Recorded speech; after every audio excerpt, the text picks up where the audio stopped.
Ange suprême de la chance, distributeur de la providence divine ou carrément entité obscure bannie des textes officiels. On plonge direct au cœur du mystère aujourd'hui. Ce décryptage est d'ailleurs totalement centré sur ce thème précis. L'ange de la chance Barachiel, ses témoignages et sa fonction. C'est fou de se dire qu'un être céleste, supposé apporter de l'abondance infinie, se retrouve au milieu d'une telle tempête théologique. On va décortiquer tout ça ensemble, point par point. Et cette controverse, elle est brûlante. Séraphin bienveillant ou ange déchu? Sur les forums spécialisés en occultisme, c'est le grand débat.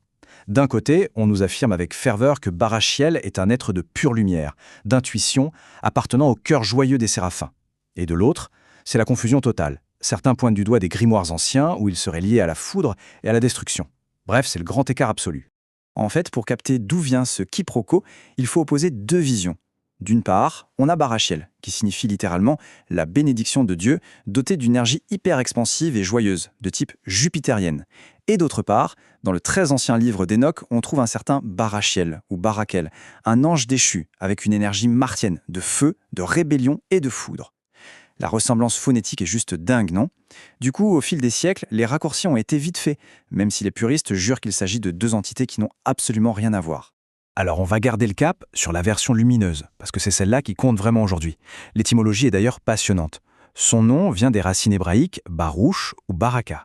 Ça ne rappelle rien, l'expression « avoir la baraka » vient directement de là. Ça veut dire indistinctement bénédiction ou chance. La logique est imparable. Recevoir cette bénédiction divine, c'est devenir viscéralement chanceux. La fluidité cosmique s'occupe du reste. C'est exactement ça la fonction première de Barachiel. Mais attention, voici le vrai paradoxe. Malgré ce CV impressionnant démon à chance, un fait historique demeure. L'Église catholique l'a mis sur la touche. Officiellement, on ne reconnaît que Michel, Gabriel et Raphaël. Point final.